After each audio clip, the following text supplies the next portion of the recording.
অবাধ সুষ্ঠু নির্বাচনকে একেবারে জাদুঘরে পাঠিয়ে দিয়েছিল শেখ হাসিনা। এখনো আইন শৃঙ্খলার পরিস্থিতি ততটা উন্নত হয়নি। বর্তমান নির্বাচন কমিশনের প্রতি দেশের মানুষের প্রত্যাশা, জনগণের প্রত্যাশা, যে জনগণ দীর্ঘদিন ভোট দিতে পারেনি, যারা ভোট বঞ্চিত ছিল, অবাধ সুষ্ঠু নির্বাচনকে একেবারে জাদুঘরে পাঠিয়ে দিয়েছিল শেখ হাসিনা। সেইখান থেকে বর্তমান নির্বাচন কমিশন একটি দায়িত্বশীল ভূমিকা পালন করবে এবং অবাধ সুষ্ঠু ইনক্লুসিভ নির্বাচন অনুষ্ঠিত করার জন্য তারা যে যাবতীয় যে কাজগুলো করা দরকার সেই কাজগুলো তারা করবেন। এবং এখনো পর্যন্ত সংবিধানে নির্বাচন কমিশনের যে স্বাধীনতা, সেই স্বাধীনতা তারা সেই স্বাধীনতার যে তাদের যে অধিকার যেটা দেওয়া আছে, সেই অধিকার দিয়ে সেই স্বাধীন বিধানগুলো প্রয়োগ করে নির্বাচনকে বানচাল করার অথবা নির্বাচনকে নিয়ে যে কোনো গভীর ষড়যন্ত্র প্রতিহত করতে সাহসী ভূমিকা রাখবে বলে বাংলাদেশ জাতীয়তাবাদী দল বিশ্বাস করে।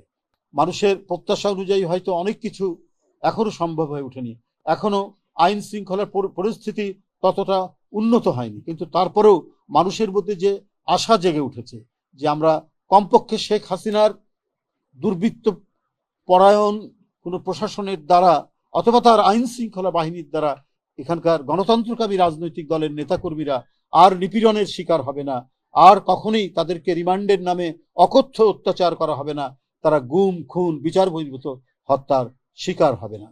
বান্ডেল থাকলে প্রতি সেনমানিতে টাকা বাঁচবে। বিকাশ সেনমানি বান্ডেল কিনে জিতুন প্রতি লেনদেনে। সেই ক্ষেত্রে গণতন্ত্রের যে অব্যাহত যাত্রা, সেই অব্যাহত যাত্রা রাখার ক্ষেত্রে নির্বাচন কমিশনের যে গুরু দায়িত্ব আছে, সেই গুরু দায়িত্ব তারা পালন করবেন এবং সকল রাজনৈতিক দল এবং গণতন্ত্রকামী মানুষের কাছে একটি আস্থার প্রতিষ্ঠান হিসেবে বর্তমান নির্বাচন কমিশন গড়ে উঠবে বলে এটাও বাংলাদেশ জাতীয়তাবাদী দল প্রত্যাশা করে। ইতিপূর্বে এই নির্বাচন কমিশন তার যে প্রাতিষ্ঠানিক স্বাধীনতা, সেই স্বাধীনতা হারিয়ে ফেলেছিল। প্রতিষ্ঠানটি হয়েছিল নির্বাহী বিভাগ তথা নির্বাহী বিভাগের যিনি প্রধান এবং যে নির্বাহী বিভাগটি একেবারেই অনির্বাচিত এবং অনেকটা গায়ের জোরে ফ্যাসিবাদী ক্ষমতার জোরে ক্ষমতায় ছিলেন, তাদের যে ফ্যাসিবাদী যে অস্ত্রের একটি প্রতিষ্ঠান হিসেবেই এটা তারা গড়ে তোলার চেষ্টা করেছে।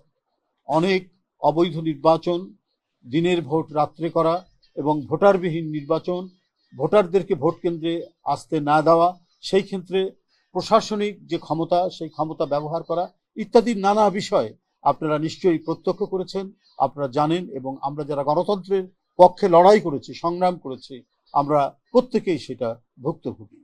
আমরা রাজনৈতিক নেতাকর্মী যখন প্রতিবাদ করেছি এই সকল অন্যায়ের, তখন আমাদের বিরুদ্ধে অসংখ্য মিথ্যা মামলা দেওয়া হয়েছে, আমাদের অনেক নেতাকর্মীকে গুম করা হয়েছে, আমাদের অনেক নেতাকর্মীকে জোরপূর্বক তাদেরকে গুম এবং বিচার বহির্ভূত হত্যার শিকার করা হয়েছে, অকথ্য নির্যাতন করা হয়েছে কারাগারের মধ্যে অথবা রিমান্ডের নামে, এবং বছরের পর বছর আটকে রাখা হয়েছে।